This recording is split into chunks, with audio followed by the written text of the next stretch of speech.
And welcome everybody to this week's podcast, Neurodiversity, Eliminating Kryptonite, Enabling Superheroes.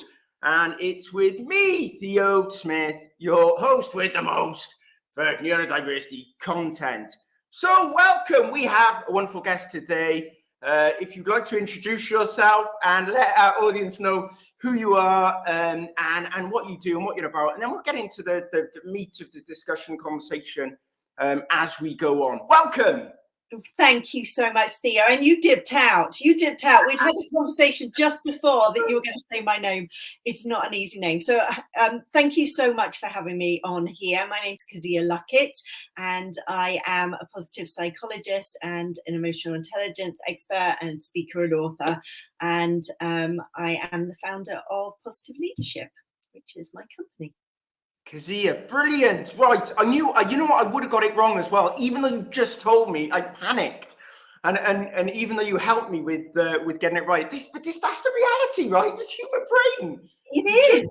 And especially when you put under pressure, so I often don't use people's names, as I mentioned to you before, for that reason. Even when I meet people, I do whatever I can, even if I know them really well. So thank you for helping me out there. And really great to have you with me. We had a conversation recently on a Friday show that I do with Amanda Kirby, and I was fascinated. I wanted to hear more. So that's why we're here today. So just, why don't you tell the audience a little bit about your background, your interest or thoughts around the concept of neurodiversity, anything you'd like to share with our audience to give them a sense of who you are and what you do. Oh gosh, it's just Theo, how long have we got? I mean, so yeah, I know it is. It's like, check the time. So my background's quite varied. I left school not having a clue as to what I want to do, like many kids, and I'd been bullied throughout school, so my grades were really shocking. But I found my love of learning when I moved to America at 21. I went back to school and did my schooling, my university there, and then did a series of different careers. So I did import and export for Coty Rimmel and Versace and Woolworths and a variety of others. I did pharmaceuticals, so in vaccines and cardiology, so in the cath lab with the cardiologist. And then I discovered self-development and created my very first business, which was a female-based concierge business, helping busy corporate women juggle the workload, the work-life balance. So I had a team of 35 that would go in and do washing and ironing and cleaning and dinner making and anything that they needed, just to be able to help them so that when they walked in through the door they could focus on their kids. And it was really interesting in that business because I ended up burning out. I was helping everybody else, my team was helping everybody else, but I burnt out. And I fell into positive psychology by accident. They often say that some of the best moves that you can make in your career are happenstance. They come about when you least expect it. And that was the case for me. I was getting ready to do a master's in Gestalt psychotherapy. And then we found out that we were moving to Barcelona with my husband's work. And there was no way I could be present in two countries while navigating my children settling into new schools. And I happened to look on Facebook and somebody mentioned positive psychology. And based on my experience of being bullied, I was like, wow, that would be fascinating to focus on what's right with us rather than what's wrong with us. And I literally interviewed on the Monday, I started on the Saturday, and I haven't looked back since. Amazing. So just give us an introduction to what positive psychology is then. So positive psychology is the scientific study of what makes people, organizations, and communities flourish and thrive.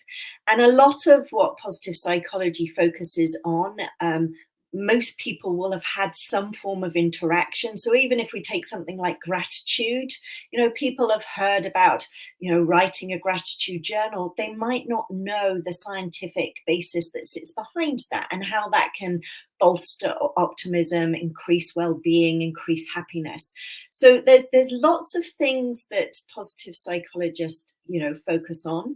And I remember when I was doing my master's in it, my professor said to me, you will lay your hat on a piece of positive psychology that really lights your fire. And the piece that I focused on is navigating adversity. How do we navigate adversity? But also the memories that we have of adversity and the stories that we create, and how those stories can hold us back in our careers, in our relationships, in our love life, in our health, in the amount of money that we earn in our jobs, whether we progress in our careers or not. So that was the piece that I really became interested in, and have spent the last 5 years working with a variety of different entrepreneurs and business owners around the world, and creating a range of books around how we navigate adversity and how we can take the lessons from them to jet propel us into the future, goals and aspirations that we have. Amazing. There's this concept or experience, it's called aphantasia. And effectively, it's where people can't visualize something in their mind's eye. And therefore, if you said, think of a green apple, or think of an apple, we think of its color, we think there's have a leaf is on somebody's head. And so a lot of our kind of connection with emotions are like visual memories, right? So the trauma, the experiences, when we think of being in that moment again, it can really stress us out, right? So when you're talking about the positive psychology there, what does that look like? Is it helping somebody reconnect with some of those experiences, and rather than it being the trauma, they see it and they go, I can't stand it. They're reimagining that in a way that they can take something from it that can empower them to move forwards, to be their better selves, or to use it as a strength of experience rather than a challenge experience. Well, it's interesting that you say that, because when I was doing my master's, there was a piece of data that I found, and it was an amazing professor called Dr. Elizabeth Loftus, and she was commonly known as the false memory implantation lady. And I'm not talking like hypnotize, I'm going to, implant false memories, but basically she looked at the fallibility of our memories, the fact that our memories can shift and change. And I do a talk on up to 50% of our memories are nothing but lies, because they do shift and change over time. And one of the things that she focused on was she did an experiment called the Lost in the Mole experiment. And basically, it was one of her students that created this experiment. And he invited a family member in, and they chose 3 different memories to kind of explore. Now, one of those memories, being lost in the mole, was, a made-up story. And actually, he used certain bits of truth around the mole and what it looked like and who he might have gone with as a child. And then he inserted some untruths, which we call post-event information. And the untruths was that he got lost in the mole. And all of a sudden, what happens often is our brain starts to join dots that aren't already there. It starts to fill in the dots and create these stories around some elements of truth and some elements of untruth. And before you know it, this chap was kind of sharing his experience of being lost in the mole. Now, it was a complete and utter lie. And at the end of it, when he had to say, well, which of these were not true, he couldn't identify it. So the interesting thing there is when I work with my clients is, let's take a moment of adversity and let's explore what story has been created. And often we create stories when we're younger and we don't have a full understanding of the world. We have a really small window of knowledge around the world at that time, and we never think to update the memory. So we're carrying through this memory and this belief system that's often holding us back, based on an understanding that we had maybe when we were 5 or 6. So what I tend to do is take those moments of adversity, take those belief systems that are holding people back, and start to explore how they actually are with an adult lens of the world rather than a child's lens of the world. And then therefore they can start to rewrite the story. And there's a brilliant quote. It says, "Edit your life frequently and ruthlessly. It's your masterpiece after all." And this is essentially what we're doing. That's brilliant. And there's a couple of things that come to mind. First of all is the connection between what we've been seeing AI do and machine learning, when it's been doing exactly what you said. It's taking what it can know and what it can find, and then it's making the connections and filling the gap. Almost how you explain what the human brain can do and does there is my experience of using the AI and putting in the information and seeing what comes back. And there's some truths and there's some complete things that are made up to make the connections because it's missing. So it's go, well, I'll do this. And then it's so the human brain and that connection I find fascinating, right? So where technology is going is potentially one element. And then the other piece around that is I'm from an acting background. And what you would do as an actor when you research a role is you'd be doing a similar thing to what you've mentioned there. You'd be taking those things that you experienced, pain, loss, anger, right? And thinking about where they happened in your life. But then you'd have to connect them with the character that you want to play because they are their own person. And therefore you have to, and when I think about the concept that you're talking about, it's almost being the actor, but in your own life. Put the research and the effort into your own journey and pathway, and how you're then going to use all of that to decide how you progress and move forwards, which I find fascinating because it connects to a lot of my experiences and work that I've done throughout my life. Is that it? What, you know, do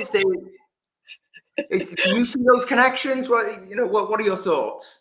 It can be used in so many different ways because ultimately it's about connecting to the emotion. So the process, if I was working with somebody on an individual basis and they had some form of adversity or belief system that was holding them back, the first thing that I would do is connect to those emotions. Exactly as you said, what are the emotions that you feel when you think of failure, for example? What are the emotions that you feel when you think of failure? And we explore those many different facets of emotions. And then what we start to do is, when have you felt those in the past? So we then start to map out the memories, those key, and everybody has them, those key moments. If I was to ask you right now, come up with an example of when you had horrific failure, I'm sure you'd have them, whether it's you weren't able to master riding a bike for a little while, or standing in front of the front of class trying to get your words out as you're reading something, and that real feeling of failure and all the different emotions associated it, and where in the body you might feel it. And then we end up with a map of all these different places. And what I'm interested in is the trigger memory. What is the memory that kick-started off a belief system or a story or a narrative, or that inner critic inside your head that is playing out anytime you feel that emotion? Because you might be in another situation that may or may not be a failure situation, but you all of a sudden feel those emotions, and everything else gets triggered back up again.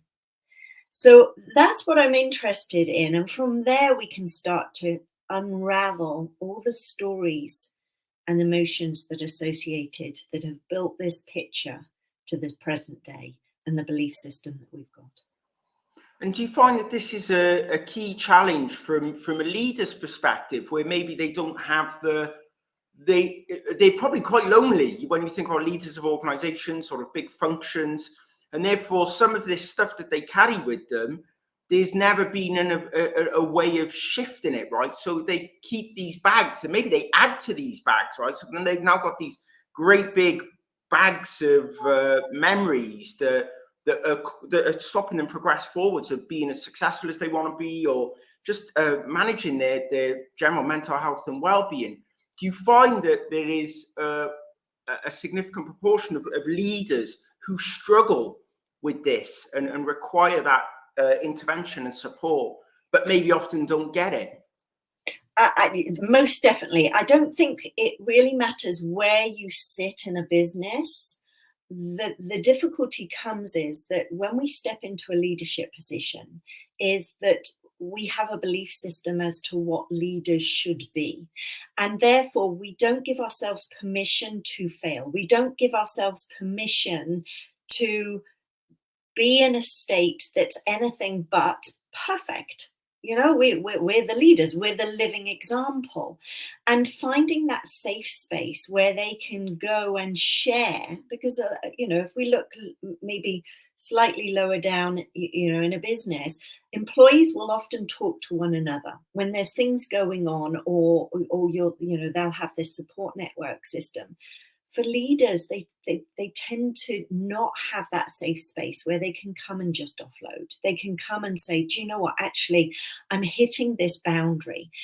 And it still surprises me. It shouldn't do after all of these years, but it still surprises me. You know, I might work with a leader that's, you know, leading a multi-million-pound business, and they're aiming for that billion-pound business.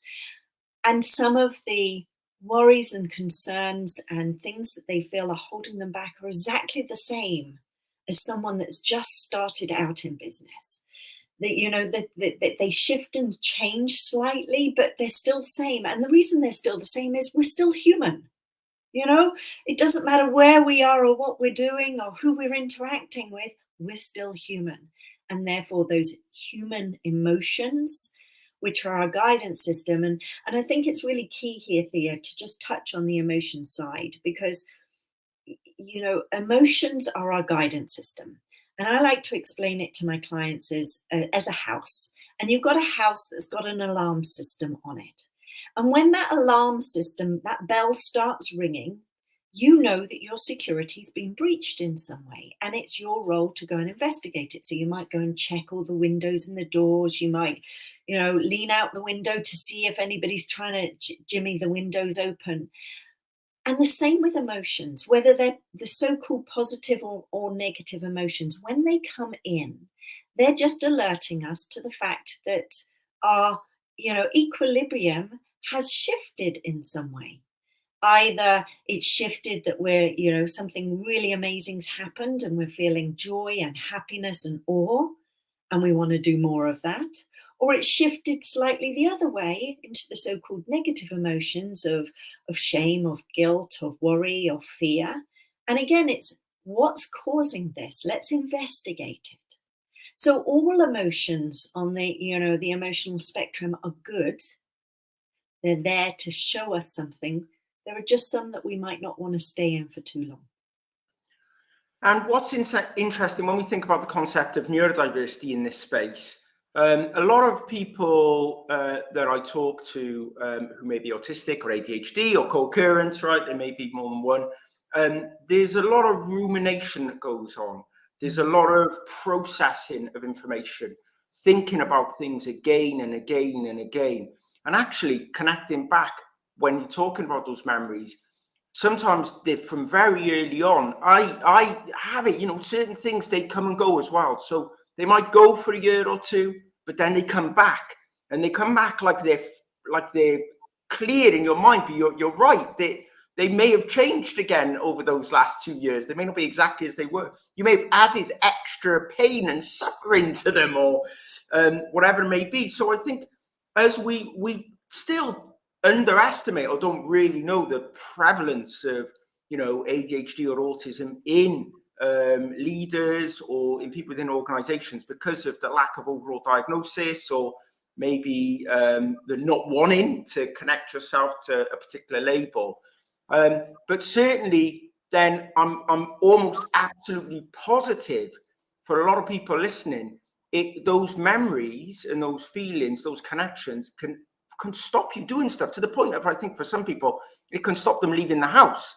It can stop them wanting to go into a public space, because the level of anxiety and trauma is so great, and they've never dealt with it or kept pushing it down, that it just keeps coming back and getting them. So in that sense, thinking about the positive psychology, it can literally affect, help anybody at any aspect of their lives, but certainly people who didn't want to deal with the labels, I think, and therefore don't understand truly what's going on in the brain. I think this is a way for people to maybe overcome some of those significant challenges. And I wonder the impact of COVID as well, and what your thoughts are, since the positive elements of people being able to work from home and stuff like that, but then the isolation and therefore stuff that they didn't deal with, and how that then impacts on their ability, should they want to go back into an environment, where how that then affects them. And again, I've talked to leaders of talent acquisition functions, HR functions, who since COVID, they've got a lot of anxiety around going back into those types of environments. So just your thoughts around that, I guess. I'd love to touch on something you said just before that, though, because I think it's really important. Yes. Thinking of neurodiversity and the memories that we have, how people handled our emotions as a neurodiverse, individual, and the influence of them handling it or not handling it, and how that influences us moving forward. Because oftentimes we might have caregivers, we might have teachers, individuals that had no understanding of neurodiversity, because let's be honest, I hate to say it, Theo, but we're of a certain age that, this is still a relatively new thing for many people. So they wouldn't have had an understanding, and they would have potentially have perceived those individuals as difficult, or they would have given them different labels, and many people will have carried those labels through based on other people's perceptions, based on other people's language. And it's that we get a chance, as I said, that my favorite quote is, edit your life frequently and ruthlessly, it's your masterpiece after all. We can discard or hand back those labels and that language that people would have used back then to describe what we were going through. So I think that's the first thing that I want to say. With regards to COVID, I really think that one of the best things that ever came out of COVID is companies shift to focus on well-being. More and more companies now are focusing on well-being. And it's interesting because positive psychology is big in the US. It's where it was founded by Martin Seligman. And in many companies in the States, they have roles for positive psychologists called chief happiness officers. And they basically sit in between the HR function and the employees. And their main role is to be that fluid bridge between the two. Because still we often find that employees still find it difficult to speak openly and honestly, with HR. There's still that stigma around HR. And I know lots of companies are working at the psychological safety to be able to offer a space for employees to be able to share what's working, what's failing, how they're feeling, their mental well-being. But there's still a little bridge that needs to continue to be made. So I think that's something that the Americans are a little step ahead of us, but that being able to focus on the well-being has been great. I also think hybrid working is both a brilliant thing for some individuals, but devastatingly bad for others. Those that maybe don't have a network, a community of people around them, it's thrusting them into an isolation that they really, many can't navigate out of. for others that maybe do have that support network, having that flexibility to have time to self-manage, and whether that's their time, whether it's the workload, etc., is really important. And then having that connection to the team is good too. But I do think that it's a duality, like anything in life. There is good and bad, and it depends on the individual. It depends on their circumstances. It depends on their well-being. And I do think HR professionals have sometimes a big challenge at hand of being able to navigate the full spectrum across, that each and every individual that finds it good and bad. Yeah, and when I think again about the concept of neurodiversity, and when I started looking into the topic 4 years ago, 5 years ago, whatever it was, I found there was just too much and I've mentioned this many times, but there was too much negativity, right? There was all stuff around what was wrong with somebody who's autistic or dyslexic or ADHD, the long lists of why, the person wouldn't like light or sound or people or blah, like, and I found it so frustrating. And I guess this is almost the lens that it's needed, the lens of positive psychology, to look at what we can draw out around the strengths, the abilities, the experiences, how we can reimagine them, see them in a different way, and how we can empower people to have a voice around that isn't just psychologists who didn't understand, and maybe don't want to understand, or academics of the same, or GPs, or whoever within that professional sphere has, for whatever reason, through history, through maybe the way they were taught, or through their own belief system, have only seen it as the negative medical paradigm of something that needs to be fixed. And I think, so bringing a bit of that chief happiness, that maybe from a British perspective, it's it's the American happy thing again. Well, actually, no, it's that focus on well-being. I think you're absolutely right, that has been missing, and that so many people, especially if we think of UK, some European culture, just didn't want to attribute anything towards the negative connotations of challenges around mental health.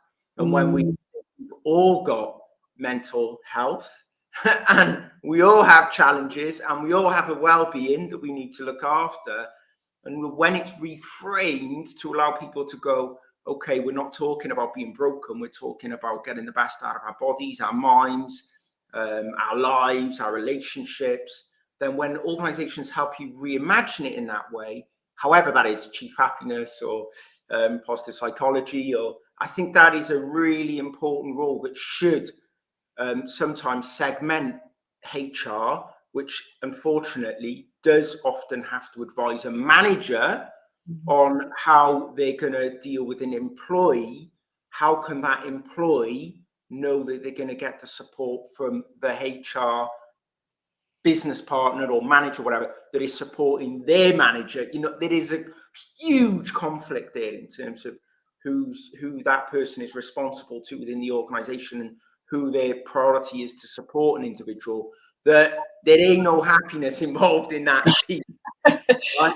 No, and this is the role, I think, of the chief happiness officer. If we want to look at a brilliant chief happiness officer, if you look at Gary V, his chief happiness officer is Claude Silver, who's an amazing woman, absolutely amazing, and she's the person that's looking at those types of things, and I see a place for it in the UK. The other thing that I think that if we were reimagining the future, if we were really reimagining what it would mean to step into greatness in our roles in business and our roles in relationships, etc., one of the key things that I think companies could learn from is, rather than having a job description where the boundaries have already been set and we're trying to squeeze people, who's going to be the best fit for this particular boundary, let's look at people's strengths. Let's look at what is it that they love doing, which puts them in a state of flow. And when they love doing what they love doing and they're in a state of flow, it's no longer work. We look at what gives them meaning, what really excites them, what gives them this sense of meaning about the work that they do. Because again, when people have that meaning, that's going to bolster happiness. That's going to bolster well-being at work. It's also going to bolster productivity and increase your retention rate, which are really important things. We know how much it costs to rehire people because, they weren't the right fit. Well, maybe they're not the right fit because you're trying to squeeze them into this box. Let's look at the skill set. Let's look at the things that, maybe back in our day, Theo, was considered weird or not right or needed fixing, as actually these are their strengths. How can we utilize this? How can we allow them to do the bits that they're really good at, that bring them great joy? And how can that have an impact on our business? And when you start to look at it like that, we see people for who they are rather than just a number or an employee, a tick box exercise. And that's what it's all about. This is how businesses are going to shift and change. This is how business is going to get ahead in the future. Let's look at people as human beings. And just to give an example of that, I work with a tech company, and they introduced the concept of neurodiversity. I helped them launch their employee resource group, ERG. And then those individuals who were a part of that group, who then were being heard and being able to share some of their lived experience as a parent or as somebody who's autistic, right? All of a sudden, you've gone from that was a separate part of their identity that they didn't bring to work, that was then an identity that they could bring to work and have a conversation about, to the point of where they started then to bring that part of their identity into product design. All of a sudden now they're designing products that may help their child in school because it's designed with autism in mind, because they've been allowed to bring that part of the art. So that when you're talking, it's not just about happiness in that context, but it's like it's enabling people. Even sometimes it's bringing some of that pain in, but in a way that they can do something with it rather than having to leave it at the door all the time. And I sometimes think it's not about bringing your whole self to work, because sometimes I don't want to come and tell people how bad a night I had last night, right? I don't want to do that. I don't want to bring that. I want to leave it because it's not something I want to talk about. But I need to be able sometimes to, when I can, when maybe weeks later, be able to laugh about it and talk about it and say, have a challenge, get my daughter to bed, or something like that. Whereas normally you wouldn't talk about it because you fear the repercussions, how people would view you, and how they view your child, and all that other stuff. So that brings happiness in the sense that you don't have to worry so much about some of this stuff, right?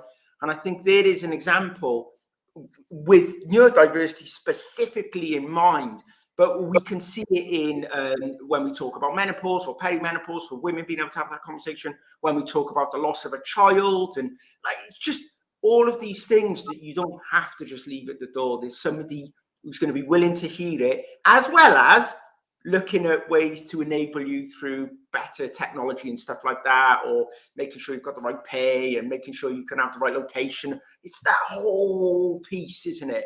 But it's all connected to what's going on up here. It is. And do you know what? I'm sitting here with a big smile on my face because the strapline on my website is step into greatness and bring your whole self to work.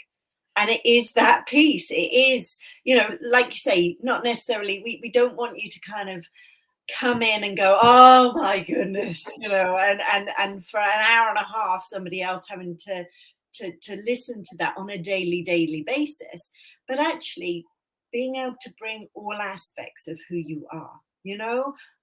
I'm a positive psychologist. I'm also a mum and a wife and a friend and a sister and an aunt and all of those things, and we talked this morning about I can't remember what the word is, when you get your numbers round the wrong way. Dyscalculia.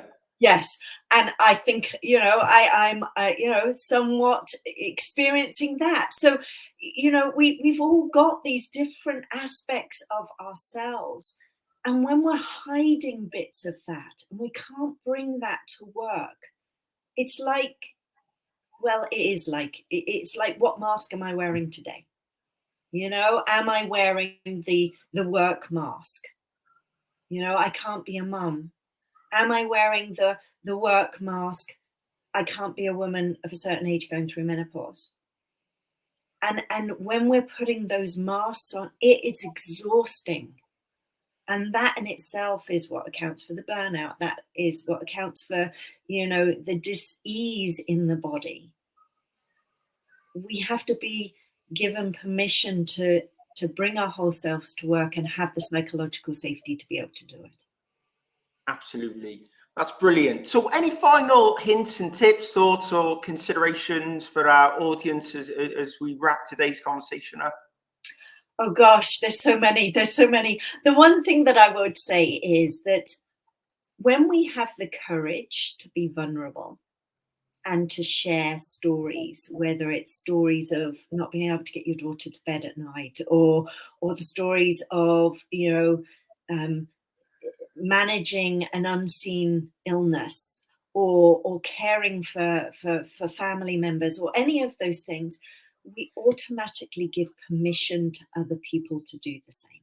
And that permission piece is really, really important, because in us being vulnerable, we give permission to other people to be the same. Now, I will say that there is a little caveat with that, is sometimes you can be courageous and vulnerable, and the person that you're speaking to is not in the space to hold that, you know. And we've seen in many companies, you know, the mental aid first aiders that are holding the space, which is great. But it's just being aware that sometimes people can't hold that space for us. It doesn't mean that we shouldn't share. It just means that we're maybe sharing with the wrong person. Brilliant. That's lovely. And if people want to find you, where can they find you? They can find me on LinkedIn under Kezia Luckett. Alternatively, if they go to positiveleadership.global, that's my website, and they can learn a little bit about the ways in which I can help individuals and companies.